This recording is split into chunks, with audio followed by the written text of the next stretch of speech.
começando mais um Sala de Entrevistas para você aqui na TV Primavera e hoje o nosso assunto é sobre direito da família. Tem muita coisa nova pintando nessa área e, é claro, os esclarecimentos a gente traz para você hoje com o nosso convidado, o advogado Marcos Rinaldo Fernandes. Doutor Marcos, obrigado pela presença mais uma vez aqui nos nossos estúdios e é uma área, sem dúvida, mais requisitada hoje dentro da advocacia, né?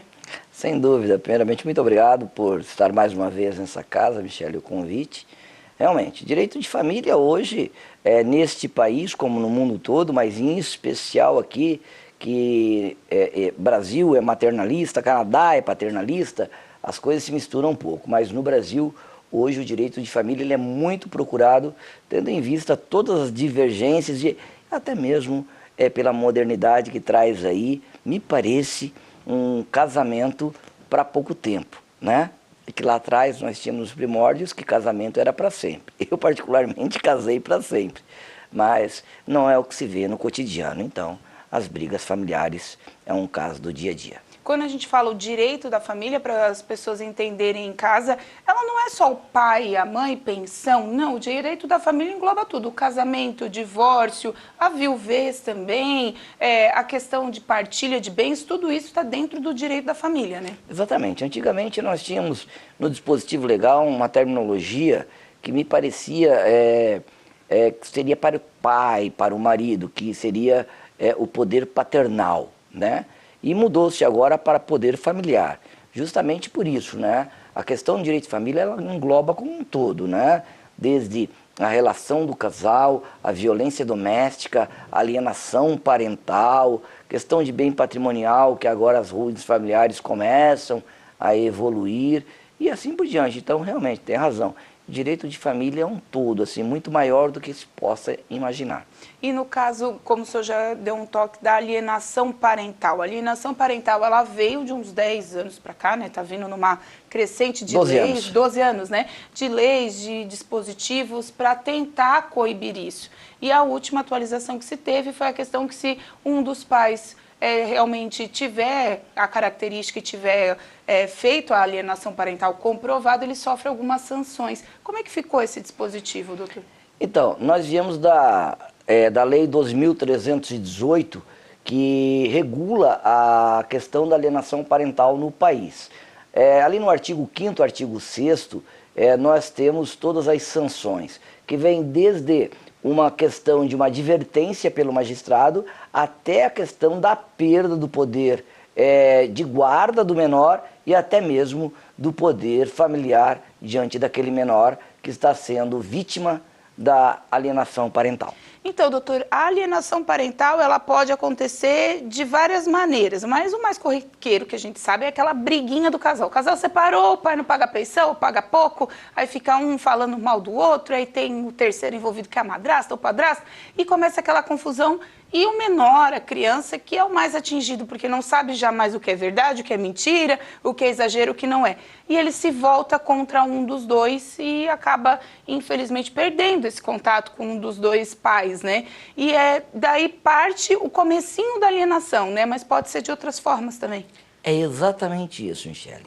O ponto percursor, o inicial da briga do casal, né, por diversos motivos que não vêm ao caso, sempre vem na questão da briga entre barganha, pensão alimentícia com direito de visitas. O que não tem nada a ver uma coisa com a outra. O pai tem direito de visitar ou a mãe, independentemente se pagou pensão alimentícia ou não, e a mãe pode pedir a prisão do pai, independentemente se ele visita ou não. Isso é o ponto-chave de quase todas as questões. Mas como você falou e foi muito feliz no que colocou, né, vai muito mais além disso, né? Vem a questão do tio, da avó, do avô, do parente, pasme, mas às vezes a alienação parental, ela também vem por parte do próprio guardião ou daquele que visita. Estranho dizer que aquele que vai visitar, o pai, vamos supor, ele vai fazer uma alienação parental? Faz comprando a criança com presente, faz comprando a criança dizendo que a mãe não é uma boa mãe. E o que vem, segundo os estudos, vem afetar sempre a vítima criança. Por quê?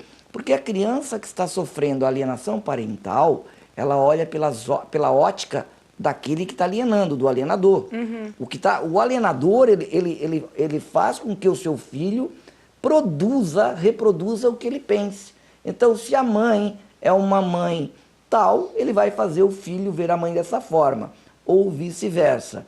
E aí começam as consequências. O filho vem com problema de mentir compulsivamente, comprar e não pagar, distúrbios hormonais e uma série de situações. Quer uma questão, quer uma relação da realidade? Procure aí nos presídios, procure aí nas pessoas quando estão com filhos que estão às ruas e vai ver que a maioria são filhos de pais separados. Ou seja, há um pano de fundos sempre com alienação parental, né? E aí vai por diversas formas e a criança sempre vítima. E por que o judiciário ele demora tanto para dar essa posição? Eu conheço alguns colegas que passaram por isso e a posição demorou muito tempo para vir, que realmente tinha uma alienação, que realmente aconteceu aquilo ali e sempre quem é a parte afetada é a prejudicada, né? Óbvio, né? Que é o pai, a criança sofreu alienação parental e falando mal do pai e tal, e o pai não fazia nada daquilo, enfim, mas o pai ficou afastado da criança. E para reaver aquele contato demora muito mais tempo. E quando a justiça falou que realmente era esse caso, já tinha se passado quase 10 anos. Por que demora tanto, doutor, esse processo? Então, culpa do Estado. Naturalmente, o Estado ele é o grande culpado de todas as circunstâncias, de toda essa demora. Porque a lei ela realmente é muito eficaz. Ela é uma lei curta, 12.318, uma lei eficaz tanto na identificação, quanto no tratamento, quanto na punição. Mas aí a lei diz, lá no artigo 5º, que é necessário ter uma banca de profissionais qualificados, psicólogos, experts em alienação parental, uma banca, não é um profissional, para que possa analisar aquele caso e identificar que a criança está sendo vítima de alienação parental ou que já está com a síndrome de alienação parental. Mas o Estado não dá ferramentas para isso. O Estado dá uma assistente forense que fica no fórum para tratar casos de todas as situações. Idosos, crianças abandonadas e por aí vai. Então, o Estado não instrumentaliza o magistrado e o promotor de justiça para que dê eficácia na solução desse caso que é crítico. Eu digo que é uma escória na sociedade que o dia que for rompida, felizmente, neste momento, não sei quando, nós teremos um dia melhor para os nossos menores. E a alienação parental, além dessa questão de separar os pais e os filhos, ela tem uma punição maior, doutor, hoje prevista em lei? Algo que possa, vamos dizer, bater no bolso? Então, há multas, sim, né? A lei prevê, como falei anteriormente, a advertência, a lei prevê o afastamento do pai, prevê a reversão da guarda, e em casos extremos, quando o pai e a mãe, até botar essa criança numa casa de família, né? E, como eu falei, a lei é perfeita, né? Agora, não temos instrumentos para tal.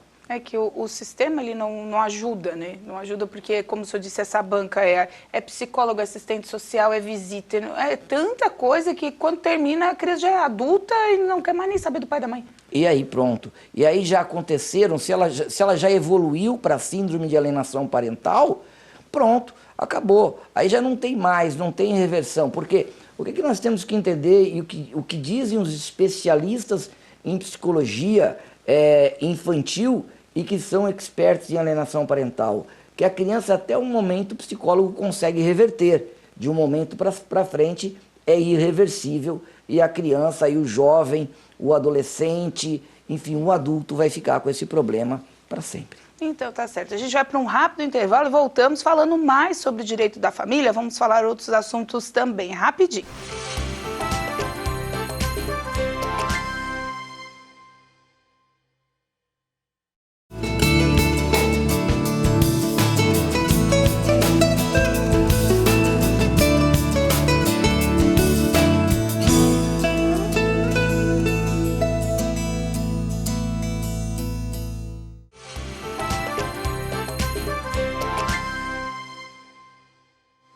De volta com o nosso Sala de Entrevistas, hoje falando sobre direito da família com o nosso convidado, o advogado Marcos Reinaldo Fernandes. Doutor, no primeiro bloco a gente falou bastante, e claro, não o suficiente, mas o que deu ali sobre alienação parental. Mas antes da alienação parental, vem o divórcio. O número de divórcios da pandemia, depois da pandemia, explodiu, né, doutor? Aumentou assustadoramente, né? Imagino que as famílias como um todo já tinha um ritmo, né? Marido trabalhar normalmente, uma normalidade a maioria das mulheres ficarem no lar, né? Ter aquele tempo seu, tempo de internet, tempo de televisão, de cuidar de filho, casa, e passaram a ficar juntos, né? E nós sabemos o quanto é difícil duas pessoas com gêneros completamente diferentes, duas pessoas com culturas, ambientes, educação diferentes, passarem a estar juntos o dia todo. Aí nasceram os problemas e os divórcios, por óbvio, aumentaram significativamente. Nessa estatística, doutor, sou leiga no assunto, quem está em casa também pode ter dúvida, quando eles falam número de divórcios, é aquele do casamento consumado, não é o número de separações no total, incluindo a parte da união estável. Exatamente, porque nós temos um registro de casamentos feito no cartório de pessoas naturais e temos um registro de união estável ou dissolução em tabelionatos, né? Ah, tá. Mas as separações de fato, que é a maioria, está fora dessa estatística, o que ainda vem a aumentar de forma avassaladora o número de separação de casais que houveram pós-pandemia. Porque quando a gente fala em separação, ou dissolução de união estável, ou de divórcio consumado, vem aí a divisão dos bens. Aí vai tudo para a justiça mesmo, independente do regime, ou então até mesmo se não assinaram papel nenhum, né? Eu tenho dito, Michele, falou aí na divisão de bens, eu tenho dito quase que sempre que o casal... tu vai conhecer o marido e a esposa na separação. Tu conhece os filhos e os pais no inventário, né? Então, quando vem a divisão de bens, aí vem um frisson muito grande, vem uma divergência de opinião muito grande entre os casais, e não temos aqui como dizer mais entre mulher ou mais entre homens, de igual para igual. Um outro caso diz fica com tudo, mas na maioria deles eu quero isso, porque quero aquilo. E o que é engraçado, né? Para ser advogado, tu tem que ter um pouco de psicólogo, né? Sim, vai todo mundo chorar no consultório. Fazer uma avaliação corporal, da linguagem corporal do casal, para entender. Pano de fundo. Ciúme, pano de fundo porque a esposa já está com o namorado, ou o esposo está com uma namorada, então volta o poder de barganha, que são os bens patrimoniais. E aí acaba estourando nas crianças, infelizmente. Novamente. Tudo vai indo para as crianças. Quando não tem criança, até cada um se entende, mas quando tem criança, complica. E nessa questão do inventário também, né? O número cresceu bastante, claro, devido a gente teve uma pandemia, mas as pessoas começaram, de um tempo para cá, a colocar mais propriedades nos seus nomes, teve questão de financiamento de casa própria, enfim, e tudo isso ainda gera muita dúvida, né, doutor? Na hora que o ente falece, o que eu vou fazer? É só ir lá vender tudo e dividir? Não, tem todo um processo, né? Todo um processo. Hoje, felizmente, nós temos a questão do inventário extrajudicial no tabelionato, né? Quando não há menores e nem incapazes. Aí pode fazer lá no tabelionato, que ele é muito mais rápido, muito mais tranquilo, mais prático de se fazer. E sai mais barato também, que tem muita gente que tem esse medo de ser caro fazer o inventário. Então, o inventário no tabelionato, tu vai pagar a questão cartorária. Os emolumentos são os mesmos, que é o ITCMD e o FRJ, né? Imposto de Transmissão Causa-Mortes e o Fundo de Reapareamento Judicial, que segue uma escalinha de 1 a 8% do valor do patrimônio. Bem lembrar que o meeiro não paga impostos.